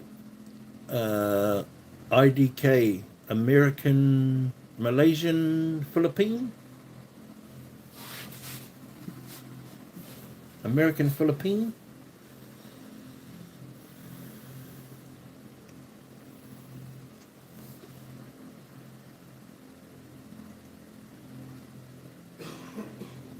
Yeah, well, I had 6 kids, so I had backup remotes, 6 of them.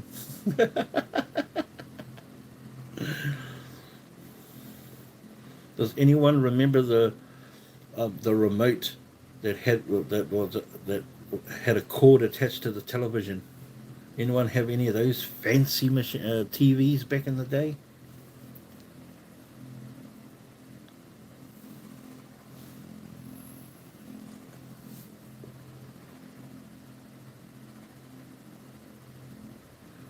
It's sort of funny, a little aluminium. I was just, you know what, Bo? I was just about to say aluminum. It's sort of funny, little aluminium cooker outside some house doors, but our milkman just comes in and puts it in the fridge.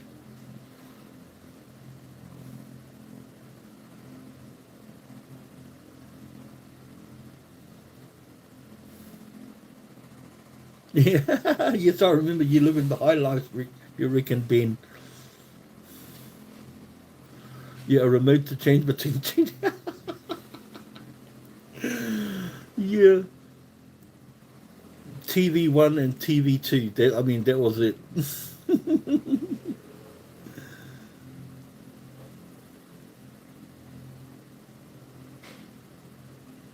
Hard out, Ben.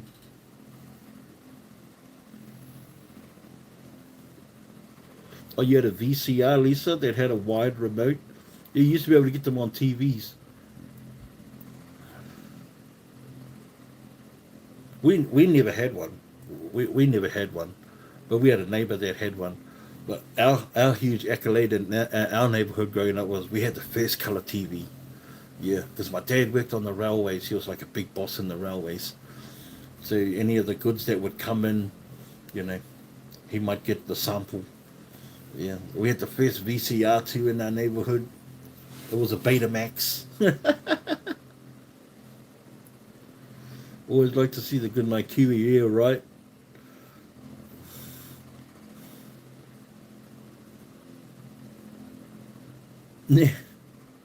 Lisa, the remote only had one button: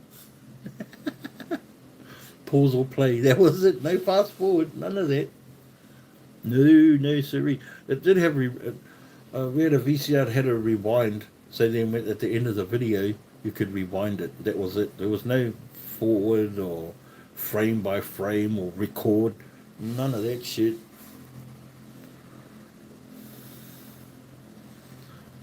Hello, please give me a kiss. My name is Jacinto Pinto Aquinos Rego. Okay, here it comes.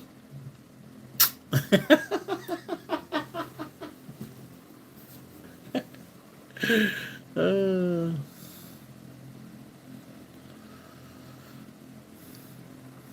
yep, the aerial is the bunny ears. Yeah, we couldn't afford we couldn't afford bunny ears, but we could afford a coat hanger that was all made of wire. And if that didn't work, we would get stereo wire, speaker wire, and then we would just like have sticky tape just dotted all over, as long as it needed to be to get the right reception.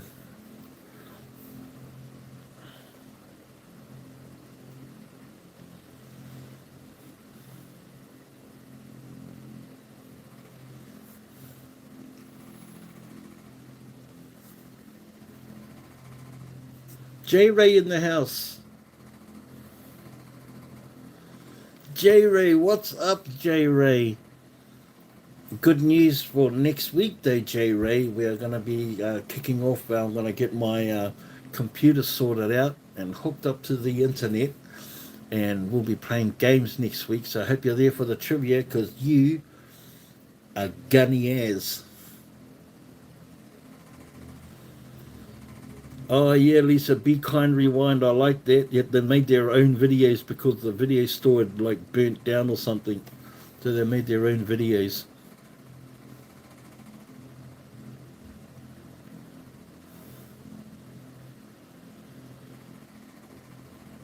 Never heard of that one, Claudette.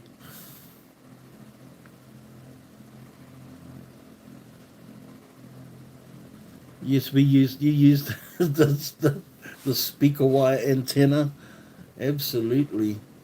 We used whatever we could to get that TV reception, man. Yep.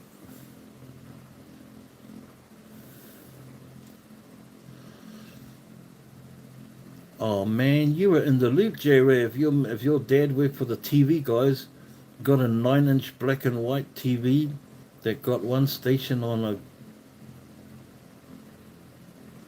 that was good.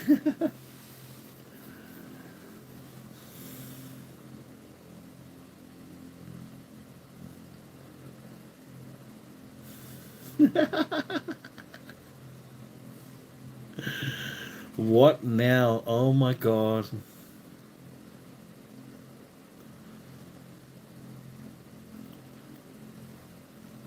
Yeah, it used to be What Now in the mornings, and then it'd be like Looney Tunes, cartoons, stuff like that. First part of the morning, man, it was like nothing but in front of the TV from 7 to 11, and yeah, and then after that, man, and that was like that was if you weren't playing sports.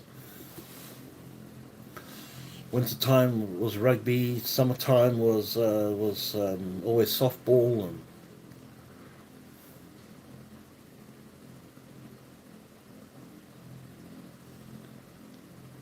hi, Grandpa.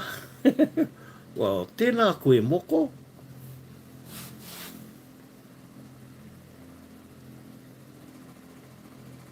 Grandfather.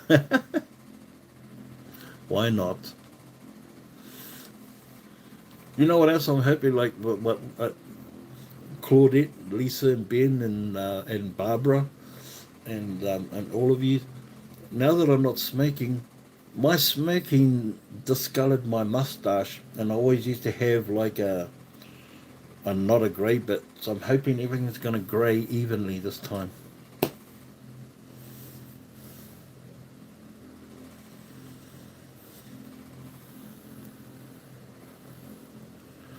I like watching cowboy movies.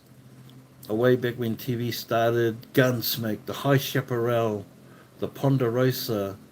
Um, what was the other one? I think there was a High Chaparral. Was that the one that had Lawn Green in it? We had the Friendly Giant and Mr. Dress Up Saturday mornings. Wow. Kay remembers after soccer Friday night and Saturday night Looney Tunes. At night time.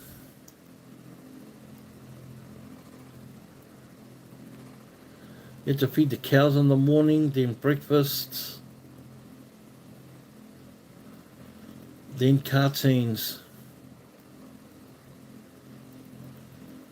You're from Bangladesh. Welcome from Bangladesh. Bonanza, that was it. Bonanza. Right on the money. And you know what? You know what, Barbara? I'm going to be doing music from the 2000s. Like, where's Nirvana? Where's Soundgarden? Where's who did Siamese Dreams? Who did Siamese Dreams, Barbara? Um,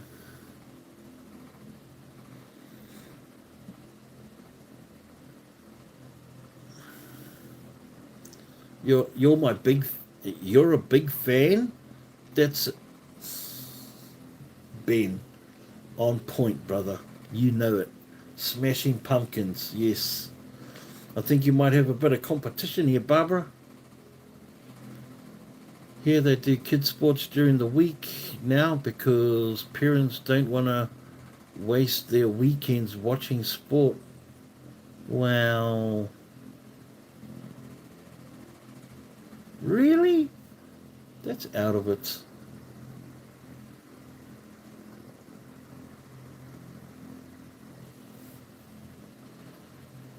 Are you vaping with me, Claudette? Quit smoking 10 years ago after smoking for 40 years, and my doctor can't believe how good my lungs look. They sure are bashing vaping, but they're wrong.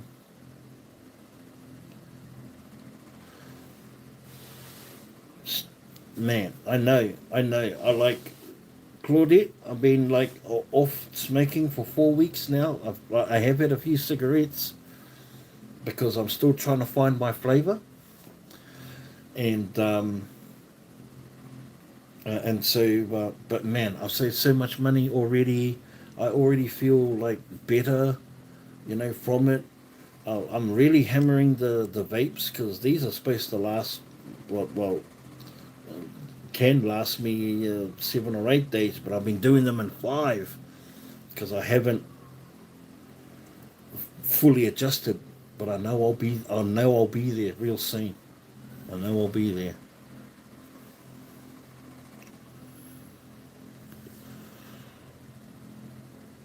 By the way, Nirvana and Soundgarden singers are dead now. Yeah, they sure are. Kurt Cobain and Chris Corral. Yeah, I've seen them both live at big day outs in Mount Smart Stadium. Yeah, I'm so glad that I did too, especially Chris Cornell, one of my favorite vocalists ever. Soundgarden. The first time I seen him was on a program called Radio with Pictures. It was a music show on Sunday nights in New Zealand, and Soundgarden came out with a song called the Jesus Christ Pose, and it was just so underground and unique. I fell in love with grunge way back then, before Nirvana, before there was grunge. But apparently they all used to kick around in Seattle a lot anyway, all of these bands. Oh, Canal, yeah.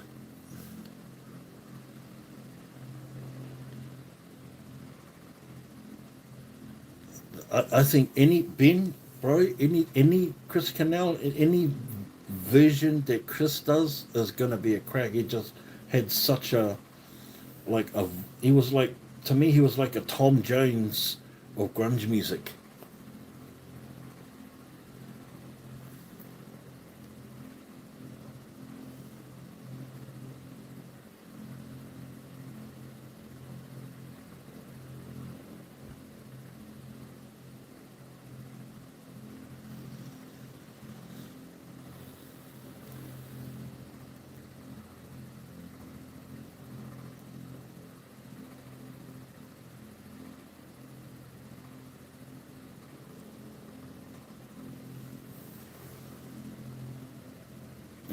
Big Ben ladies, look up Mary Garden makeup. Okay, I'll do that.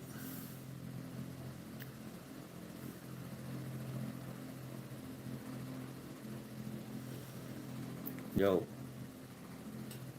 we're back.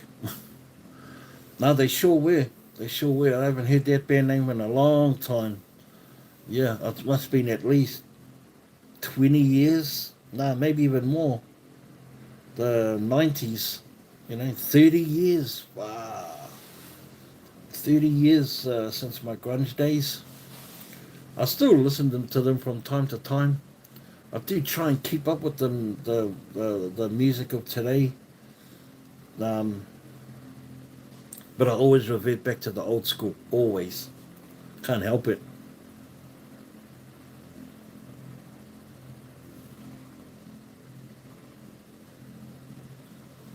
Um, Lucky when I hear Soundgarden, the Black Hole Sun video starts playing in my head. Yeah, creepy smile and the huge eyes. Yeah, I still got one of the original T-shirts from the Soundgarden album. Yeah, but I've seen them like 3 times live.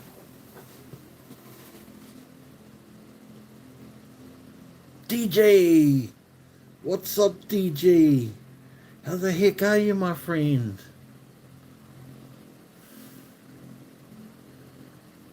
Uh, Auto is the pista.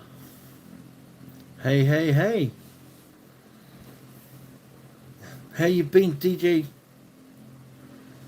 I got my Spotify year in review the other day.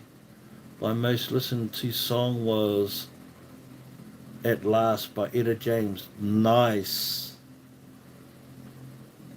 Nice. I don't use Spotify. I use YouTube for all my music.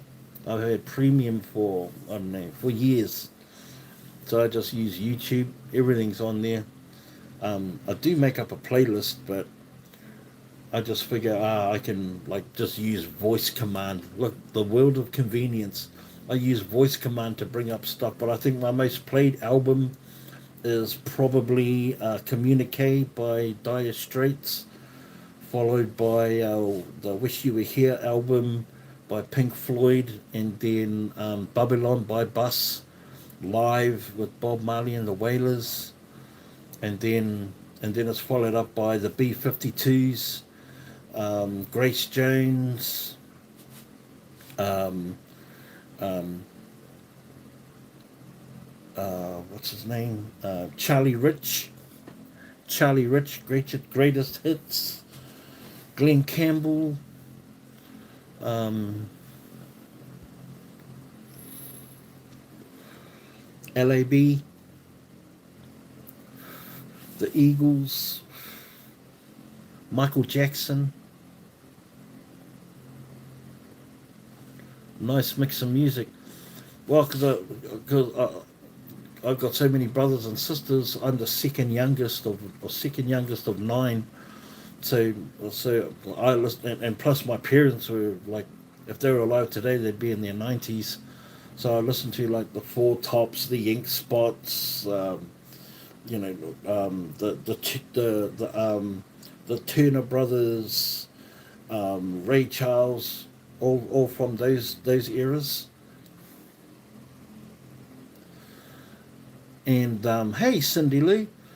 And then I'd go through my brothers and sisters. Used to listen to Meatloaf, Robin Towler, Mike Oldfield, um, Jethro Tull, Judas Priest, um, AC/DC back in the day, and oh, man, it was eclectic, eclectic.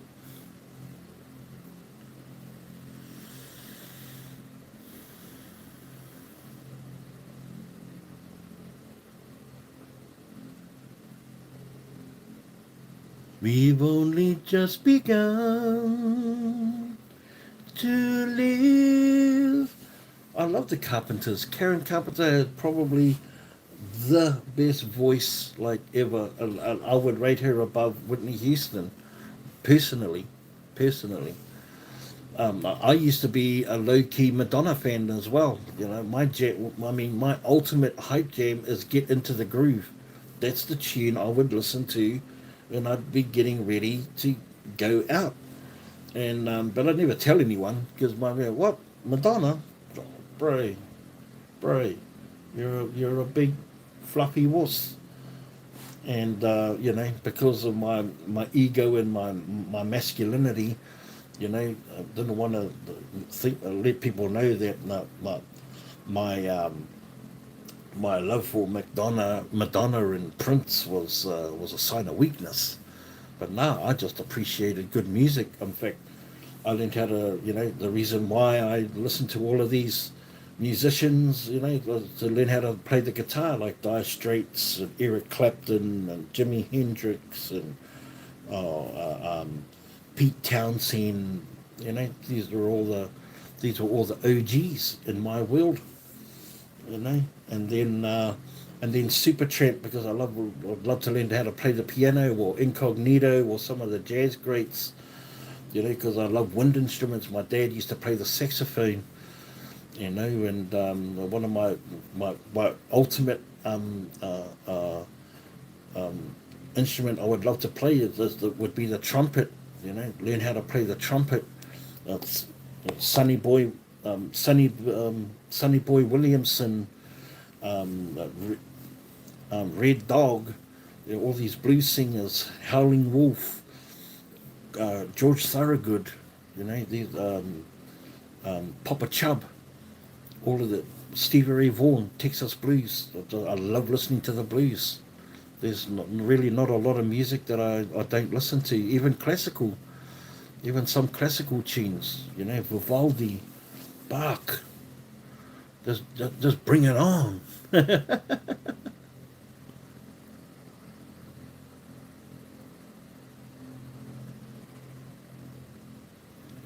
Who sings it? Who sings it, Ben?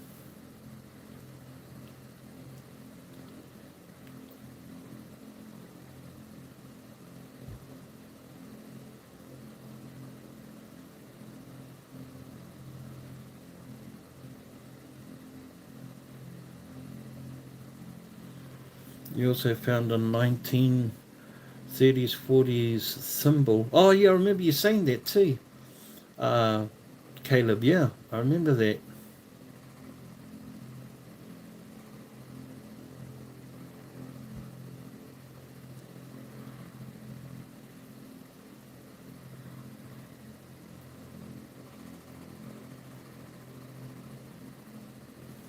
I haven't seen it, but who sings it though? You just found out that one of my glass bottles in the honey apple Heinz cream and was from 1870, 153 years old. So my permission could be much older than we think. That's great news. You get it valuated. Um, Old glass can be valuable.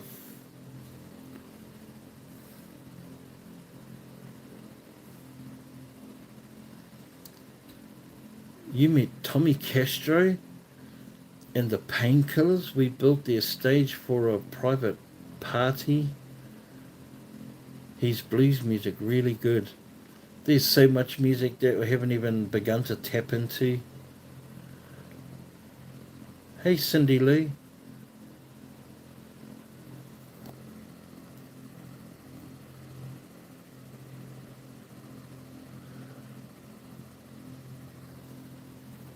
He won awards. I'm going to have to check that one out.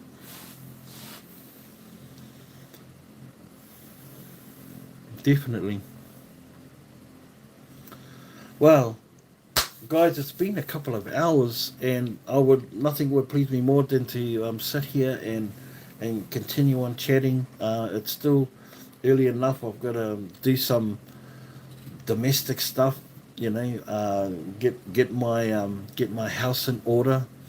It has been fun as always. Ben, hope to see you next week, my friend. My father-in-law has stomach cancer and has 3 years to live. Let's hope that in those 3 years that you're able to find some kind of remedies that will help extend his life and give him a good quality of life, DJ. 3 years can be a long time when you spend it with a person. But yeah, sorry to hear about that, DJ. But our thoughts and prayers and love are with you, are with you always. But it was nice to meet some new faces, some new names in here, and it was good to see everyone come back as they have. And I'm looking forward to seeing you guys next week.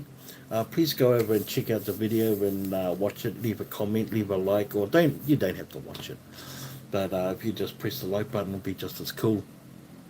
Um, I love and appreciate you all so much. You have no idea. The words cannot express how much I enjoy doing these lives with you. So yeah, let's look forward to another Sunday. Who knows? I might do a random one during the week. We might find ourselves down on one of our local sunny beaches, right here in my city.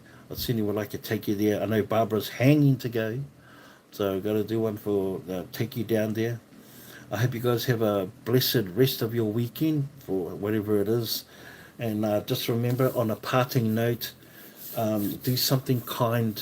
Always remember to smile on purpose, and find a reason to give a stranger a compliment. Without any expectation of return or reward. I love you guys, and I look forward to seeing you guys next week. And keep an eye out for those videos. In the meantime, I'll see you guys on the next Binivan adventure. Peace, everyone. Take care.